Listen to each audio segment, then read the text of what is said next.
Тэгээд тэд нар яаж зассан юм байгаа бид нар чадахгүй байх та явах байх. Тэгээд сахилгават одоо дүрм журм тэгээд төрийн зөв бодлого хэрэгтэй юм шиг байна. Тэрнээс болохгүй юм биш юм шиг.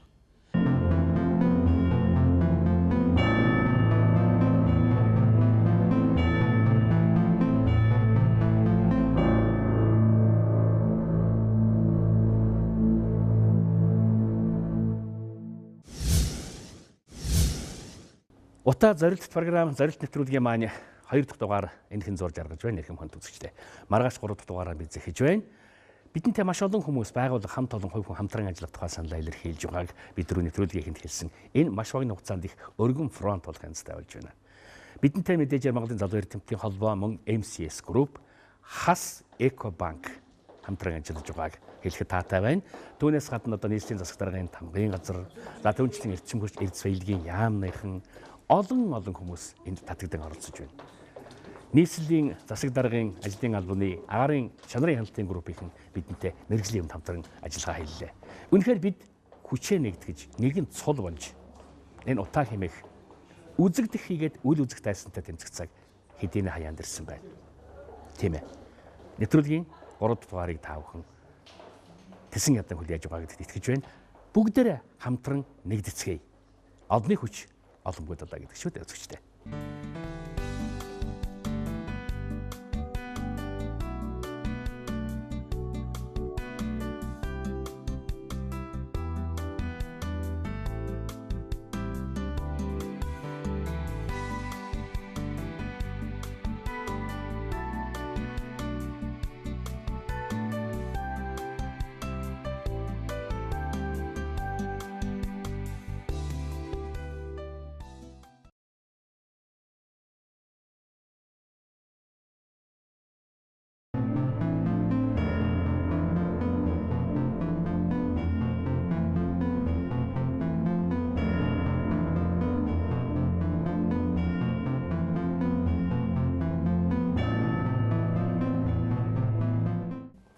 Утаа зорилтод реалити нэвтрүүлэг маань 3 дугаараа үзэж та бүхэнд хүргэх гэж байна.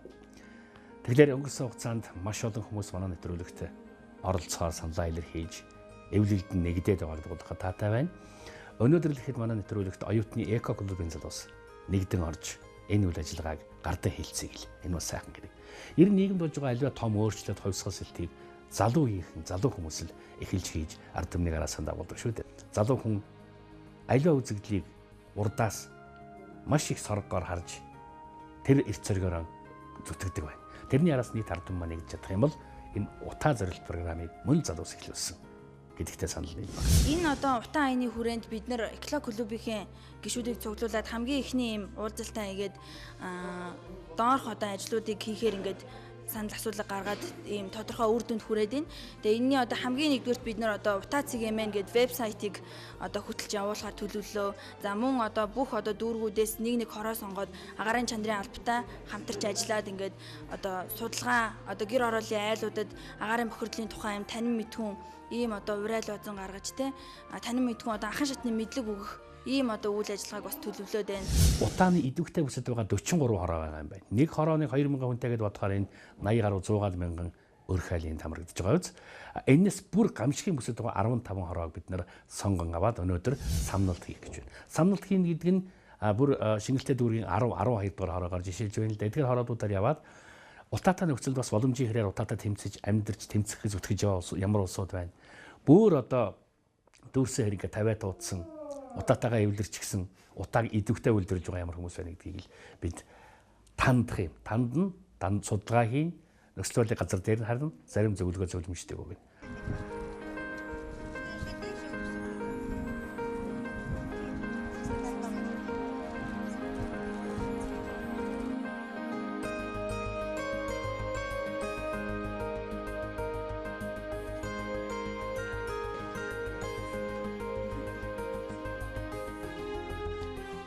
Монголын залуу эрдэмтдийн холбооны эрдэмтдийн судлаач залуучууд явж байгаа маа.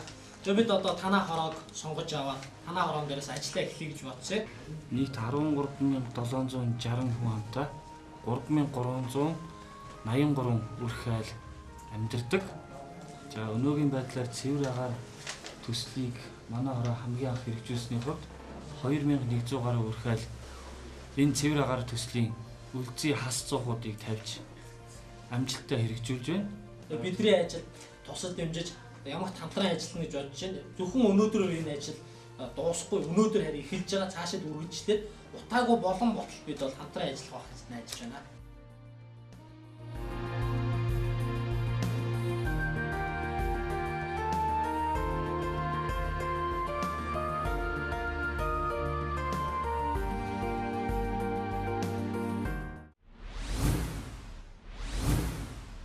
Энэ танаа ингээ байшин тавьж шүү дээ. Байшингийн дулаал гэхлийн тооцоо моцыг юу гагуулж үзчихсэн байна. Өвлийн хүртэнд ингээд сэрүүхэн байх юм бол аль болохоор дулаалах гэж. Тэгэл дээртэй өнгөрсөн жил ихэд л маагт дээртэй нөгөө юу хийгээл нөгөө шилэн хүн хийгээл бас дулаана янз бүрээр агуулах гэж үзчихлээ. Танах их чинь 400 гаруй мянган цаасан түл шиг хэлж юм гэж тий. Цахилгаан халаагаар бол танах ингээд нэг энэ байранда тавихад бол нэг сард 100 гаруй мянган цаас нэг калорий тийм шүү. Тэгтээ идэвхтэй үе бол 4 сар л байгаа шүү дээ. Тийм ээ амжиргааны төвшин доогуур айл өргөж хийж байгаа. Боломжийн айл өргөж хийж байгаа. Тэгэхээр тэрэндээ тааруулаад тарифаа тохируулаад тэгээ цахилгаан халаагаар халаалт хийдэг. Үнэхээр боломжтой л тийм зөвөр л үлгэж шатсан.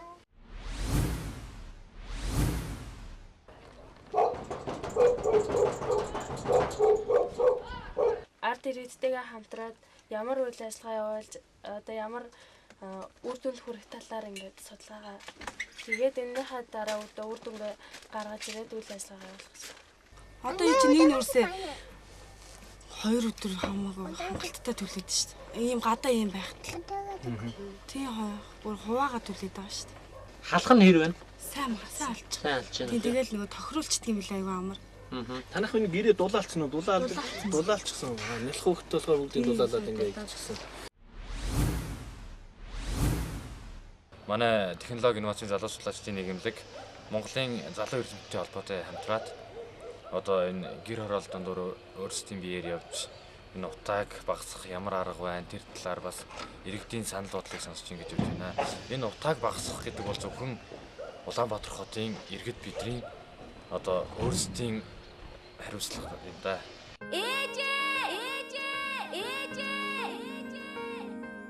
Түл шихээр эдийн засгийн хувьд өнөөдөр хүнд байна. Энийг одоо эдийн засгаа бага байна гэдэг ч юм уу тэр талаар нь чи сайн яриад өгвөл уулна. Урд нь чинь хуучин зуугтайгаа байхад чинь нэг портер нөөцөө чинь нэг хичнээн мянгаар аваад хэдэн өдөр төлдөг байлоо тий. Одоо шал өөр л юм хэлээ л тий.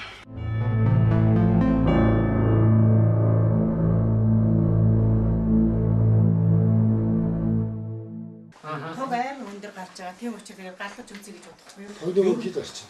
285 дуу. 180 200 мөр зэд арчил үе тэгэд төлж байгаа шүү дээ. Тэгээд тийм халагууртай тэгээд коридортой нэг том өрөөнд нэг юм халагууртай. Цахилгаан халаагуур маань бол хангалттай халааж чадна. Шатал нь бол халж байгаа. Гэтэ манай нэг тогны өвч маш муу байдаг байхгүй юу? Өнөө дэдэг юм.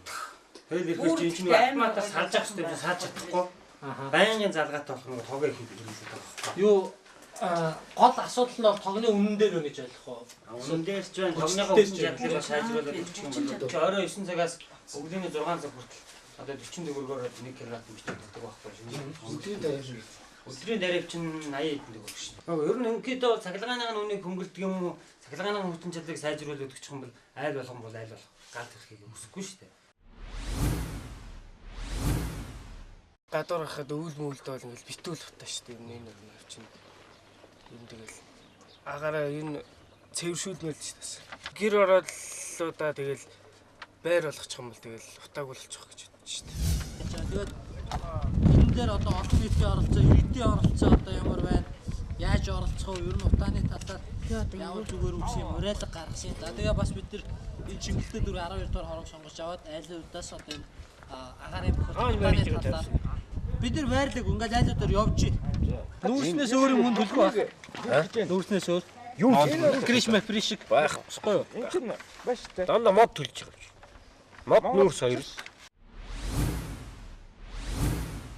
Өнөөдрийн байдлаар яг манай багийн хувьд их дүгнэлтэнд хэлэх юм бол Улаанбаатар хотын хэмжээнд тулгараад байгаа утааны асуудлыг аль болох зохицуулах үүднээс хувийн иргэд болгон өөрсдөө оролцоод хорооноос одоо нөгөө 100% аваад ашиглаж байгаа юм байлээ. Тэгээд ямар нэгэн тодорхой үр дүн гарч байгаа гэдэгт найдаж байгаа хүмүүс зөндөө олон байлээ. Тийм болохоор удахгүй Улаанбаатар хотын маань цэвэр агаарт алхах. Бас нэг юм ихтэй нэг юм саналт өгсөн. Одоо нөгөө хүний хөгжлийн мөнгө гээд 21-ийг өгöd байгаа штэ. Тэрнийхээ оронд зүгээр ингээд энэ гэр хооллын айлуудаа нийгмийн 100% тайлбарлаж болдгоо мó гэсэн саналыг бас хэлж илээ.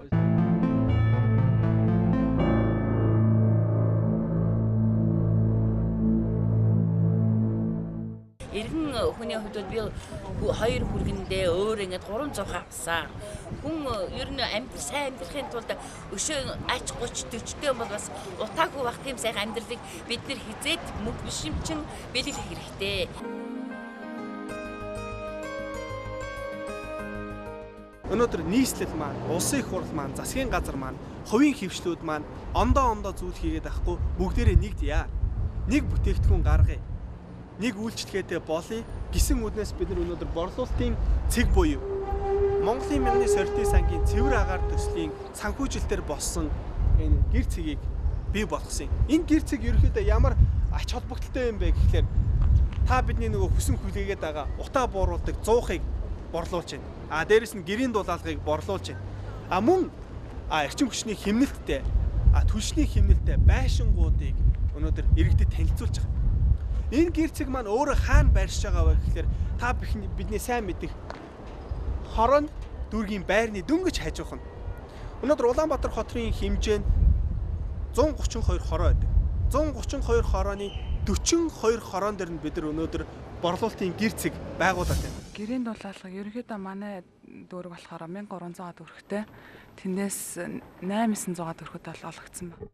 Энэ танилцуулгууд дундаас одоо иргэд маань өөрсдийнхээ гэртээ тохирсон 4 хант ба 5 хантаа тохирсон гэрийнхаа одоо нингэн зузаантай дулаалга ямар нингэн зузаантай дулаалга авахын гэдгээ эндээс сонгоод тэгээд эндээс сонгосныхаа үүднээс дараагийн үйл явц маань одоо авах тийм процесс байгаа шүү дээ. Тэгэхээр тэрийг яаж авах гэхээр бэлнээр болоо одоо банкны лизингээр авч болж байгаа. Банкны лизингээр авахтаа болохоор иргэд маань болохоор тодорхой хэмжээний бичиг баримтыг ол бүрдүүлэх шаардлагатай. Бэлнээр аавна гэхээр надаас бол ийм нэхэмжлэгийг авч байгаа. Тухайн компанийнхаа. За тэр цаад руу нэг хэсэг байгаа юм тий. Энэ доолфин энэ чинь нэг юу цулгаан юу? Танах уу тий өөрийн хуучин байсан. За тэгээд яг одоо энэ байгаа энэ цулхаа дээрээ нэмээд энэ шин хэсгийгээ тавихаар ер нь дулааны нэмэгдэл гарч ийн үү? Гарч ийн. За түлш ер нь баг хэрглэж болж баг. Түлш бол баг хэрглэж байгаа ерөнхийдөө. Нодлон намар ерөнхийдөө хичнээн хэмжээний мод хэргэлдэг байв ерөнхийдөө өдөртөө. За мод ямар ч нэг өдөрт нэг 2 шуудаа мод чахаа орчдөг. Галаас ах төдийд. Тэгэхээр өнөөдөр Улаанбаатар хотын утаа бас нэлээд хүндүтэр асуудал болоод байна шүү дээ. Тэгэхээр энэ 100-ыг хэрэглэснээр одоо таны өнөөдөр авсан энэ гэрийн дулаалгыг хэрэглэснээр бас Улаанбаатар хотын утаа буурах болоо та юу гэж бодож байна? Энэ бол буурна л да. Их хэмжээгээр хүн энэ айл өрхөд их хэмжээгээр хэрэглээд ирэх юм бол утаа бол ямар ч биш нэг 30-40% нь бол буурнах гэж бодож байна. За ерөнхийдөө та одоо энэ гэрийн дулаалгыг 100-ыг хэрэглэж байгаагаараа Улаанбаатар хотын утааг бууруулахад өөрийнхөө хувь нэмрийг оруулж байгаа гэж бодож байгаа юу? Бодож байгаа тэгж. Тэгээ аштай нэр манай энэ хүүхдүүд маань бас утаанаас нэлээд өөрийгөө бас яагаад гаралт нь бага юм чинь утаа. Тэгэхээр эрүүл мэнд бас нэлээд тустай юм даа л гэж үзэж байна. Тэр өөрөөх нь гадна талд бүх юмуд л байгаа. Хаяг маяг нь бүгд л байгаа даа мэднэ те. Сайхан дулаахан сайхан л байна. Пэггээл явцсан бараг байшин дугаан шиг. Аль компаниас гэрийн дулаалга авсан бай танах? Winwood компаниас те. За. Гэрийн дулаалга авахдаа хэдэн төгрөг төлсөн? 340. Ер нь зах дээр ер нь гэрийн дулаалга хэд вэ гэж та шалгаж үзв үнийн? Гэхдээ зүгээр шалгаж үзэх чинь хуулиудаас асууж байхад 800 мянга талиг юм байна. Тэгэхээр 900 тий. Ойрцоогоор нэг 400-500 мянга төгрөг хэмнэцэн юм байна тий. Хуучин чингээр чинь нэг зүгээр ингээл утаа үнэртал хийдэж шүү дээ. Манай энэ сахихгүй болохоор синкертэй л ирдэг. Ураам үнэртэй л үр аймаа шүү дээ. Тэгэхээр ерөөхдөө бас Чингэлтэй дүүрэг дээр амьдарч байгаа нэг иргэний хувьд бол таны сэтгэл өндөр л байгаа юм байна тийм үү? Давгүй ярих юм байхгүй хуучнаа бодвол ямар ч ясан гайгүй л байна.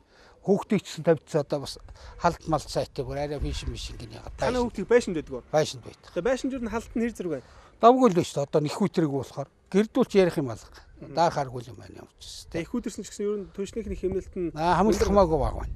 Хуучин ч нэг юм үечил доргоо яачдаг чи эн чи яг хүлээтлээ яг сайн барьдсан биш байна.